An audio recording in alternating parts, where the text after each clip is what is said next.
अस्सलामु अलैकुम व्यूअर्स, मैं हूं आपका होस्ट मोहम्मद हुसनैन रज़ा और हमारे चैनल रज़ा कोड एकेडमी पे आप सबको खुश आमदीद। उम्मीद है आप सब खैरियत से होंगे। हमारे आज के इंटरव्यू का टॉपिक है ऊप, ऑब्जेक्ट ओरिएंटेड प्रोग्रामिंग। आज हमारे साथ इंटरव्यू के लिए मौजूद हैं मोहम्मद जीशान, जो कि एक सीनियर डेवलपर हैं। अस्सलामु अलैकुम जीशान, कैसे हैं आप? जी अल्हम्दुलिल्लाह, मैं बिल्कुल ठीक हूँ। तो क्या आप रेडी हैं इस इंटरव्यू के लिए? यस, मैं रेडी हूँ इस इंटरव्यू के लिए। ओके, तो चलन शुरू करते हैं। ऑब्जेक्ट ओरिएंटेड प्रोग्रामिंग क्या है?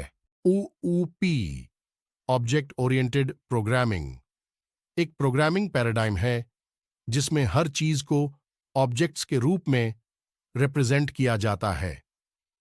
ये ऑब्जेक्ट्स डेटा और उनके साथ साथ उस डेटा के साथ अमाल करने वाले फंक्शंस को भी शामिल करता है। क्लास और ऑब्जेक्ट में क्या फर्क है? क्लास एक ब्लूप्रिंट होती है जो ऑब्जेक्ट्स को डिफाइन करती है। ये एक टेम्पलेट की तरह होती है जो ऑब्जेक्ट्स के एट्रीब्यूट्स और बिहेवियर्स को डिस्क्राइब करती है। और ऑब्जेक्ट क्लास की एक इंस्टेंस होती है। जब भी हम क्लास से नया ऑब्जेक्ट बनाते हैं, वो क्लास के एट्रीब्यूट्स और बिहेवियर्स को रिप्रेजेंट करता है। एनकैप्सुलेशन क्या है? एनकैप्सुलेशन एक OOP कॉन्सेप्ट है जिसमें डेटा और उसके साथ साथ उसके रिलेटेड फंक्शंस को एक यूनिट में एनकैप्सुलेट किया जाता है। इससे डेटा को सिक्योर किया जा सकता है और डायरेक्ट एक्सेस से बचाया जा सकता है।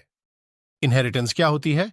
इनहेरिटेंस एक कॉन्सेप्ट है जिसमें एक क्लास दूसरी क्लास के फीचर्स को इनहेरिट करती है। यानी एक क्लास अपने एट्रीब्यूट्स और फंक्शंस को दूसरी क्लास से एक्सटेंड कर सकती है। पॉलीमॉर्फिज्म क्या है? पॉलीमॉर्फिज्म एक कॉन्सेप्ट है जिसमें एक ऑब्जेक्ट किसी भी फॉर्म में बिहेव कर सकता है। इससे एक फंक्शन या मेथड अलग अलग तरीकों से परफॉर्म किया जा सकता है, जैसा कि ओवरलोडिंग और ओवरराइडिंग से होता है। कंस्ट्रक्टर और डिस्ट्रक्टर क्या होते हैं? कंस्ट्रक्टर एक स्पेशल मेथड होता है जो ऑब्जेक्ट क्रिएट करते वक्त कॉल होता है। ये ऑब्जेक्ट के इनिशियल स्टेट को सेट करने के लिए इस्तेमाल होता है। डिस्ट्रक्टर डिस्ट्रक्टर ऑब्जेक्ट के मेमोरी को फ्री करने के लिए इस्तेमाल होता है जब ऑब्जेक्ट की एग्जिस्टेंस खत्म होती है। एब्स्ट्रैक्ट क्लास और इंटरफेस में क्या फर्क है? एब्स्ट्रैक्ट क्लास ये क्लास होती है जिसका ऑब्जेक्ट क्रिएट नहीं किया जा सकता। इसमें कम से कम एक एब्स्ट्रैक्ट मेथड होता है जो सब क्लासेस में डिफाइन करना जरूरी होता है। इंटरफेस इंटरफेस भी एक ब्लूप्रिंट होती है जिसमें सिर्फ एब्स्ट्रैक्ट मेथड्स होते हैं। क्लास के साथ साथ मल्टीपल इंटरफेसेस को इंप्लीमेंट किया जा सकता है।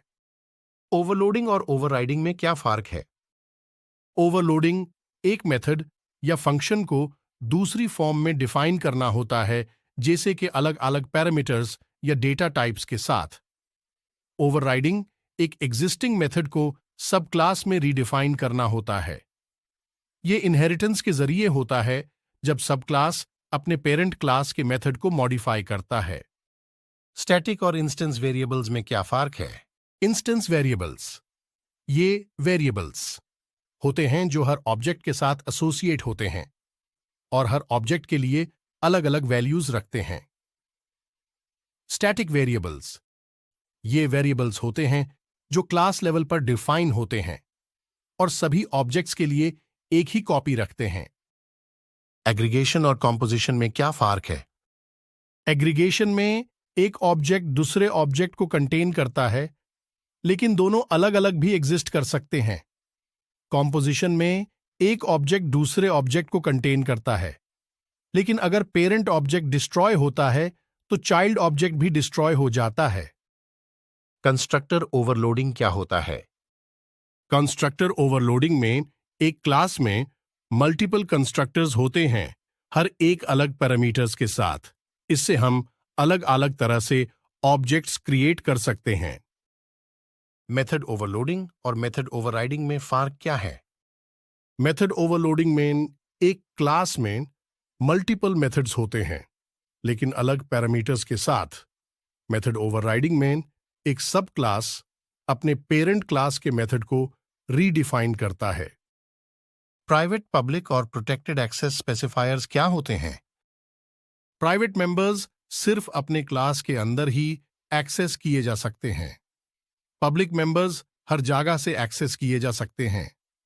प्रोटेक्टेड मेंबर्स सब क्लास में इनहेरिट हो सकते हैं और उसी क्लास के इंस्टेंसेस से एक्सेस किए जा सकते हैं। ऑब्जेक्ट को कैसे बनाया जाता है? ऑब्जेक्ट बनाने के लिए पहले उस क्लास का इंस्टेंस क्रिएट करना होता है। इसके लिए न्यू कीवर्ड से मेमोरी में नया ऑब्जेक्ट एलोकेट किया जाता है। मेथड ओवरलोडिंग और मेथड ओवरराइडिंग में कौन सी रन टाइम बाइंडिंग का कॉन्सेप्ट इस्तेमाल होता है? मेथड ओवरराइडिंग में रन टाइम बाइंडिंग होता है। इसमें सब क्लास के ऑब्जेक्ट को यूज करके रन टाइम पे ये डिसाइड होता है कि कौन सा मेथड कॉल होगा। Method overloading compile time binding का एग्जाम्पल है, जहां पे कोड कंपाइल होने के वक्त ही डिसाइड होता है कि कौन सा मेथड कॉल होगा। एग्रीगेशन और कॉम्पोजिशन में क्या फर्क है? एग्रीगेशन में एक ऑब्जेक्ट दूसरे ऑब्जेक्ट को कंटेन करता है, लेकिन दोनों अलग अलग भी एग्जिस्ट कर सकते हैं। फॉर एग्जाम्पल, एक कार के पार्ट्स जैसे इंजन, व्हील्स और सीट्स एक अलग ऑब्जेक्ट की तरह होते हैं, मगर कार उन सबको कंटेन करता है। और कॉम्पोजिशन में एक ऑब्जेक्ट दूसरे ऑब्जेक्ट को कंटेन करता है, लेकिन अगर पेरेंट ऑब्जेक्ट डिस्ट्रॉय होता है तो चाइल्ड ऑब्जेक्ट भी डिस्ट्रॉय हो जाता है। फॉर एग्जाम्पल, एक हाउस के पार्ट्स जैसे रूम्स, डोर्स और विंडोज एक अलग ऑब्जेक्ट की तरह होते हैं, लेकिन अगर हाउस डिस्ट्रॉय होती है तो सब पार्ट्स भी डिस्ट्रॉय हो जाते हैं। इनहेरिटेंस के टाइप्स क्या क्या होते हैं? इनहेरिटेंस के कुछ इंपॉर्टेंट टाइप्स होते हैं। सिंगल इनहेरिटेंस, जब एक क्लास सिर्फ एक ही दूसरी क्लास से इनहेरिट होती है। मल्टी लेवल इनहेरिटेंस, जब एक क्लास दूसरी क्लास से इनहेरिट होती है और फिर वो क्लास दूसरी क्लास को इनहेरिट करती है। हायरार्किकल इनहेरिटेंस, जब एक से ज्यादा सब क्लासेस एक ही क्लास को इनहेरिट करते हैं। Multiple inheritance in some languages, जब एक क्लास दो अलग अलग क्लासेस से इनहेरिट होती है। इंटरफेस और एब्स्ट्रैक्ट क्लास में क्या सिमिलैरिटी और डिफरेंस है? सिमिलैरिटी, दोनों इंटरफेस और एब्स्ट्रैक्ट क्लास इनहेरिटेंस की कॉन्सेप्ट को सपोर्ट करते हैं और उनको एक्सटेंड किया जा सकता है। डिफरेंस, इंटरफेस सिर्फ मेथड सिग्नेचर्स डिफाइन करती है, जबकि एब्स्ट्रैक्ट क्लास मेथड की इंप्लीमेंटेशन भी प्रोवाइड कर सकती है। एक क्लास मल्टीपल इंटरफेसेस इंप्लीमेंट कर सकती है, लेकिन सिर्फ एक ही एब्स्ट्रैक्ट क्लास इनहेरिट कर सकती है। पॉलीमॉर्फिज्म क्या है और उसके टाइप्स क्या क्या होते हैं? पॉलीमॉर्फिज्म, पॉलीमॉर्फिज्म एक कॉन्सेप्ट है जिसमें एक ऑब्जेक्ट किसी भी फॉर्म में बिहेव कर सकता है। इससे एक फंक्शन या मेथड अलग अलग तरीकों से परफॉर्म किया जा सकता है, जैसा कि ओवरलोडिंग और ओवरराइडिंग से होता है। Types of polymorphism, compile time polymorphism, जिसे हम फंक्शन ओवरलोडिंग के थ्रू अचीव करते हैं। रन टाइम पॉलीमॉर्फिज्म, जिसे हम फंक्शन ओवरराइडिंग के थ्रू अचीव करते हैं। स्टैटिक और इंस्टेंस मेथड्स में क्या फर्क है? स्टैटिक मेथड्स क्लास लेवल पर डिफाइन होते हैं और उन्हें ऑब्जेक्ट क्रिएट किए बिना भी कॉल किया जा सकता है। इन मेथड्स में इंस्टेंस वेरिएबल्स का इस्तेमाल नहीं होता और इंस्टेंस मेथड्स ऑब्जेक्ट के लेवल पर डिफाइन होते हैं और इन्हें ऑब्जेक्ट के थ्रू ही कॉल किया जा सकता है। इन मेथड्स में ऑब्जेक्ट के इंस्टेंस वेरिएबल्स का इस्तेमाल होता है। मेथड ओवरराइडिंग और मेथड हाइडिंग में क्या फर्क है? मेथड ओवरराइडिंग सुपर क्लास के मेथड को सब क्लास में रीडिफाइन करता है। जब सब क्लास के ऑब्जेक्ट को यूज किया जाता है तो रन टाइम पे डिसाइड होता है कि कौन सा मेथड कॉल होगा। और मेथड हाइडिंग में स्टैटिक मेथड्स सब क्लास में रीडिफाइंड होते हैं, लेकिन ये कंपाइल टाइम पे डिसाइड होता है कि कौन सा मेथड कॉल होगा। स्टैटिक मेथड हाइडिंग होता है जब सब क्लास में सेम नाम का स्टैटिक मेथड होता है जो सुपर क्लास में भी है। इंटरफेस में मल्टीपल इनहेरिटेंस कैसे हैंडल होती है? इंटरफेस मल्टीपल इनहेरिटेंस को हैंडल करने का एक तरीका होती है। एक क्लास मल्टीपल इंटरफेसेस को इंप्लीमेंट कर सकती है जिससे वो मल्टीपल बिहेवियर्स को इनहेरिट कर सकती है। ये एक तरीका है जो लैंग्वेजेस मल्टीपल इनहेरिटेंस सपोर्ट नहीं करते हैं, लेकिन स्टिल मल्टीपल बिहेवियर्स प्रोवाइड करता है। Private, protected, public access specifiers क्या होते हैं? प्राइवेट मेंबर्स सिर्फ अपने क्लास के अंदर ही एक्सेस किए जा सकते हैं। प्रोटेक्टेड मेंबर्स सब क्लास में इनहेरिट हो सकते हैं और उसी क्लास के इंस्टेंसेस से एक्सेस किए जा सकते हैं। पब्लिक मेंबर्स हर जगह से एक्सेस किए जा सकते हैं। वर्चुअल फंक्शंस क्या होते हैं और क्यों इस्तेमाल किए जाते हैं? वर्चुअल फंक्शंस ये फंक्शंस होते हैं जो बेसिक क्लास में डिक्लेयर होते हैं और जो कि सब क्लासेस में ओवरराइड किए जा सकते हैं। इन फंक्शंस को ओवरराइड करने से रन टाइम पॉलीमॉर्फिज्म अचीव होता है, जिसके जरिए सब क्लास के ऑब्जेक्ट के थ्रू बेस क्लास के मेथड्स को एक्सेस किया जा सकता है। इंटरफेस और एब्स्ट्रैक्ट क्लास में डिफरेंसेस और यूज केसेस क्या होते हैं? इंटरफेस में सिर्फ मेथड सिग्नेचर्स होती हैं, जबकि एब्स्ट्रैक्ट क्लास में मेथड की डेफिनेशन भी हो सकती है। एक क्लास मल्टीपल इंटरफेसेस को इंप्लीमेंट कर सकती है, लेकिन एक ही एब्स्ट्रैक्ट क्लास को इनहेरिट किया जा सकता है। एब्स्ट्रैक्ट क्लास के ऑब्जेक्ट्स नहीं बनाए जा सकते, लेकिन इंटरफेसेस के ऑब्जेक्ट्स बनाए जा सकते हैं।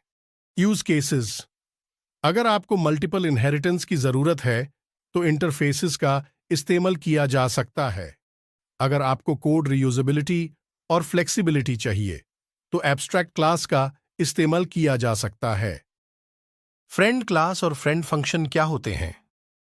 फ्रेंड क्लास एक क्लास को स्पेसिफाई करता है जो दूसरी क्लास के प्राइवेट और प्रोटेक्टेड मेंबर्स को एक्सेस कर सकता है। ये एक्सेस स्पेसिफिक क्लास को लिमिटेड करता है। फ्रेंड फंक्शन एक फंक्शन को स्पेसिफाई करता है जो दूसरी क्लास के प्राइवेट और प्रोटेक्टेड मेंबर्स को एक्सेस कर सकता है। ये फंक्शन क्लास के मेंबर नहीं होता, लेकिन उस क्लास के मेंबर्स को एक्सेस कर सकता है। कॉम्पोजिशन का एक एग्जाम्पल दीजिए और क्यों ये यूजफुल होती है ओओपी में। एग्जाम्पल ऑफ कॉम्पोजिशन: सोचो एक कार क्लास जो कि इंजन, व्हील्स और बैटरी को अपनी कंपोनेंट्स के तौर पर रखता है।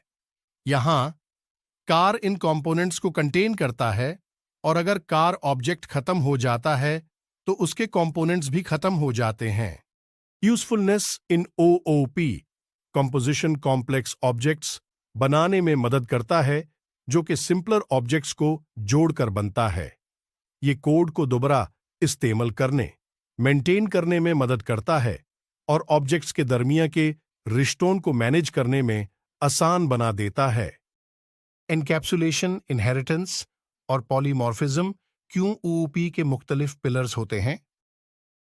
एनकैप्सुलेशन ये डाटा और उसके रिलेटेड फंक्शंस को एक यूनिट में एनकैप्सुलेट करके सिक्योरिटी और रीयूजेबिलिटी प्रोवाइड करता है। इनहेरिटेंस कोड रीयूजेबिलिटी को प्रमोट करता है और अलाउज होता है कि एक क्लास दूसरी क्लास के फीचर्स को इनहेरिट करे। पॉलीमॉर्फिज्म कोड फ्लेक्सिबिलिटी और रीयूजेबिलिटी को बढ़ाता है। ये एक ऑब्जेक्ट को अलग अलग फॉर्म्स में बिहेव करने की कैपेबिलिटी देता है। डिजाइन पैटर्न्स क्या होते हैं और उनका ओओपी में क्या रोल है? डिजाइन पैटर्न्स रीयूजेबल सॉल्यूशंस होते हैं जो commonly occurring software design problems को एड्रेस करने के लिए यूज किए जाते हैं। ये टेम्पलेट्स होते हैं जो प्रॉब्लम सॉल्विंग अप्रोच प्रोवाइड करते हैं। Role in OOP: design patterns OOP में एक इंपॉर्टेंट रोल प्ले करते हैं क्योंकि ये बेस्ट प्रैक्टिसेस को प्रमोट करते हैं और कोड मेंटेनेबिलिटी, फ्लेक्सिबिलिटी और स्केलेबिलिटी में हेल्प करते हैं। सिंगलटन डिजाइन पैटर्न क्या है और क्यों यूज होती है? Singleton design pattern. सिंगलटन एक डिजाइन पैटर्न है जिसमें एक क्लास के सिर्फ एक इंस्टेंस को अलाउ किया जाता है और उस इंस्टेंस को ग्लोबली एक्सेस किया जा सकता है। Reason of use. ये पैटर्न रिसोर्स शेयरिंग और ग्लोबल एक्सेस को मैनेज करने के लिए यूज होती है, जैसे कि डेटाबेस कनेक्शंस, लॉगिंग सिस्टम्स और कॉन्फ़िगरेशन सेटिंग्स में। फैक्ट्री मेथड डिजाइन पैटर्न क्या है और कैसे काम करता है? फैक्ट्री मेथड डिजाइन पैटर्न ये एक क्रिएशनल डिजाइन पैटर्न है जो न्यू इंस्टेंसेस क्रिएट करने के लिए एक सेपरेट फैक्ट्री मेथड प्रोवाइड करता है। फैक्ट्री मेथड एक इंटरफेस या एब्स्ट्रैक्ट क्लास डिफाइन करता है जिसमें सब क्लासेस खुद डिसाइड करते हैं कि किस टाइप का ऑब्जेक्ट क्रिएट करना है। ऑब्जर्वर डिजाइन पैटर्न क्या है और कैसे इंप्लीमेंट किया जाता है? ये पैटर्न एक इवेंट को मॉनिटर करने और उसकी चेंजेस को ऑब्जर्व करने के लिए यूज होता है। जब कोई चेंज होती है, सभी रजिस्टर्ड ऑब्जर्वर्स को नोटिफाई करता है। इस पैटर्न में एक सब्जेक्ट ऑब्जर्वेबल होता है जो मल्टीपल ऑब्जर्वर्स को मेंटेन करता है। जब सब्जेक्ट का स्टेट चेंज होता है, वो सभी ऑब्जर्वर्स को अपडेट करता है। अडेप्टर डिजाइन पैटर्न क्या है और क्यों यूज होती है? ये पैटर्न इनकम्पैटिबल इंटरफेसेस को एक साथ काम करने के लिए यूज होती है। ये एक ब्रिज क्रिएट करता है दो इनकम्पैटिबल इंटरफेसेस के दरमियान। अगर हमें एक इंटरफेस को दूसरे इंटरफेस के साथ यूज करना है लेकिन वो कंपैटिबल नहीं है, तो अडेप्टर डिजाइन पैटर्न यूज होती है। सॉलिड प्रिंसिपल्स क्या होते हैं और कैसे ओओपी डिजाइन में हेल्प करते हैं? Solid principles. सॉलिड एक सेट होते हैं कि प्रिंसिपल्स जो ऊप डिजाइन के लिए यूजफुल होते हैं। S single responsibility principle, O open close principle, L Liskov substitution principle, I interface segregation principle, D dependency inversion principle. Help in OOP design. ये प्रिंसिपल्स कोड मेंटेनेबिलिटी, फ्लेक्सिबिलिटी और readability को enhance करते हैं। इनका use करते हुए code को मॉड्यूलराइज किया जा सकता है और उसको इजी टू एक्सटेंड और मेंटेन किया जा सकता है। डिपेंडेंसी इंजेक्शन क्या है और क्यों यूज होती है? डिपेंडेंसी इंजेक्शन डीआई एक डिजाइन पैटर्न है जिसमें एक ऑब्जेक्ट किसी दूसरे ऑब्जेक्ट को प्रोवाइड करता है जो उसकी डिपेंडेंसीज होते हैं। इंस्टेड ऑफ क्रिएटिंग दम इटसेल्फ, डीआई कोड को लूसली कपल्ड बनाता है जिससे डिपेंडेंसीज इजीली रिप्लेस और टेस्ट किए जा सकते हैं। ये मेंटेनेबिलिटी और फ्लेक्सिबिलिटी को इंप्रूव करता है। जेनेरिक्स क्या होते हैं और कैसे ओपी में यूज किए जाते हैं? जेनेरिक्स एक प्रोग्रामिंग कॉन्सेप्ट है जिसमें टाइप्स को पैरामीटराइज्ड किया जाता है। ये एक डेटा टाइप को डिफाइन करता है बट स्पेसिफिक टाइप स्पेसिफाई नहीं करता। जेनेरिक्स ओओपी में फ्लेक्सिबल और रीयूजेबल कोड लिखने में हेल्प करते हैं। ये एक टाइप सेफ वे प्रोवाइड करते हैं डिफरेंट टाइप्स के डेटा को हैंडल करने के लिए। मेथड चेनिंग क्या होती है और कैसे ओओपी में यूज की जाती है? मेथड चेनिंग एक प्रोग्रामिंग कॉन्सेप्ट है जिसमें एक ऑब्जेक्ट के मल्टीपल मेथड्स को एक साथ कॉल किया जा सकता है by chaining them together. Method chaining readability और कोड को कंसाइज बनाने में हेल्प करता है। ये फ्लुएंट इंटरफेस क्रिएट करता है जिससे कोड को इजीली अंडरस्टैंड किया जा सकता है। टाइप कास्टिंग क्या है और कैसे ओओपी में यूज की जाती है? टाइप कास्टिंग एक प्रोसेस है जिसमें एक डेटा टाइप को दूसरे डेटा टाइप में कन्वर्ट किया जाता है। टाइप कास्टिंग अलाउ करता है ऑब्जेक्ट्स को एक टाइप से दूसरे टाइप में कन्वर्ट करने के लिए। ये इनहेरिटेंस और पॉलीमॉर्फिज्म के कॉन्टेक्स्ट में ऑब्जेक्ट्स को हैंडल करने में यूज होता है। एसिंक्रोनस प्रोग्रामिंग क्या है और ओओपी में इसका क्या रोल है? एसिंक्रोनस प्रोग्रामिंग एक प्रोग्रामिंग पैराडाइम है जिसमें टास्क्स को कॉन्करेंटली एग्जीक्यूट किया जाता है जिससे कि एक टास्क के कंप्लीशन का वेट ना करना पड़े। एसिंक्रोनस प्रोग्रामिंग ओओपी में एक इम्पॉर्टेंट रोल प्ले करता है क्योंकि इससे मल्टीटास्किंग और परफॉर्मेंस इंप्रूवमेंट अचीव की जा सकती है। इससे लॉन्ग रनिंग टास्क्स को मैनेज करना इजी हो जाता है। सीरियलाइजेशन और डिसीरियलाइजेशन क्या होती है और ओओपी में इनका क्या सिग्निफिकेंस है? सीरियलाइजेशन एक प्रोसेस है जिसमें ऑब्जेक्ट को एक फॉर्मेट में कन्वर्ट किया जाता है जिससे कि वो स्टोरेज या ट्रांसमिशन के लिए यूज किया जा सके। डिसीरियलाइजेशन में सीरियलाइज्ड ऑब्जेक्ट को ओरिजिनल ऑब्जेक्ट में कन्वर्ट किया जाता है।